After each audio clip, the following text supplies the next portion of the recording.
Hello friend, welcome to my channel your study box. PSC clerkship 2023-এর vacancy সংক্রান্ত একটা video নিয়ে এসেছি। ভিডিওটা খুবই গুরুত্বপূর্ণ, তাই ভিডিওটা শুরু করবার আগে তোমাদের কাছে একটা অনুরোধ, যারা যারা চ্যানেলটাকে এখনও সাবস্ক্রাইব করোনি অবশ্যই সাবস্ক্রাইব করে চ্যানেলটার পাশে থেকো।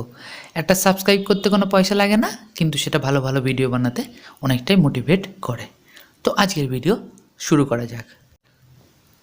তোমরা সকলেই জানো যে পিএসসি ক্লার্কশিপ 2024-এর জন্য একটা ইন্ডিকেটিভ নোটিফিকেশান বের করেছে, এবং সেই নোটিফিকেশান বের করার পর প্রত্যেক স্টুডেন্টের মনে যেটা প্রধান কোশ্চেন,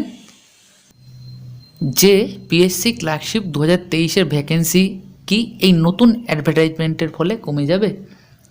তো এর আগে পিএসসি ডেপুটেশন সংক্রান্ত একটা ভিডিও আমি পাবলিশ করেছিলাম, এবং সেই ভিডিওতে আমি অল্প করে এই ব্যাপারে বলেছিলাম। আজকের ভিডিওতে আমি ভালো করে এই ব্যাপারটা তোমাদের সামনে বলছি, যাতে তোমাদের কনফিউশন ক্লিয়ার হয় এবং তোমরা পড়াশোনায় আরও ভালোভাবে মনোনিবেশ করতে পারো। তো এবার ডাইরেক্ট ম্যাটারে আসা যাক। পিএসসি ক্লার্কশিপ 2023-এর ভ্যাকেন্সি কমছে না।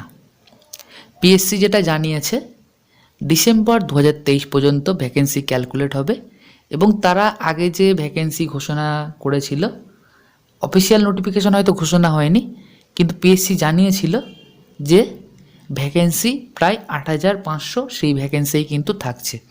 আবার বলি, অফিসিয়াল নোটিফিকেশান পিএসসি কোনো দিন জানায়নি এখনও অবধি। পিএসসি বারবার যেটা জানিয়েছিল আনঅফিসিয়ালি, যে ভ্যাকেন্সি প্রায় 8,500 পিএসসি ক্লার্কশিপ 2023-এর জন্য, সেটাই কিন্তু থাকছে। নতুন যে 2024-এর নোটিফিকেশান বেরিয়েছে তার ভ্যাকেন্সি ক্যালকুলেট হবে জানুয়ারি 2024 থেকে। পিএসসি ক্লার্কশিপ 2023-এর ভ্যাকেন্সি ডিসেম্বর 2023 পর্যন্ত হবে, এবং সেটা প্রায় 8,500 থাকবে। এছাড়া আরও একটা যে গুরুত্বপূর্ণ ইনফরমেশন পাওয়া যাচ্ছে, হয়তো সামনের জানুয়ারি মাসেই পিএসসি ক্লার্কশিপের ভ্যাকেন্সি সংক্রান্ত একটা নোটিফিকেশান দিয়ে দেবে। এবার জানুয়ারি বা ফেব্রুয়ারি মাসে যদি পিএসসি ক্লার্কশিপ সংক্রান্ত ভ্যাকেন্সি সংক্রান্ত নোটিফিকেশান দিয়ে দেয় অফিসিয়ালি, তখন আমরা কনফার্ম ওয়েতে জানতে পারবো যে ভ্যাকেন্সি কমলো না একই থাকলো। তো তোমাদের এখন যেটা গুরুত্বপূর্ণ তোমাদের কাছে, ভ্যাকেন্সি মোটামুটি একই থাকছে, এইটা মেনে নিয়ে মেন্সের জন্য প্রস্তুতি শুরু করা। তো আপাতত তোমাদেরকে বলবো মেন্সের জন্য প্রস্তুতি নেওয়া শুরু করে দাও, কারণ 8,500 যদি ভ্যাকেন্সি হয়, বিপুল সংখ্যক স্টুডেন্ট কিন্তু প্রিলিমিনারি তোমরা পাস করে যাবে, তখন মেন্সের জন্য কিন্তু সময় পাবে না। তাই এখন থেকেই মেন্সের জন্য পড়াশোনা শুরু করে দাও।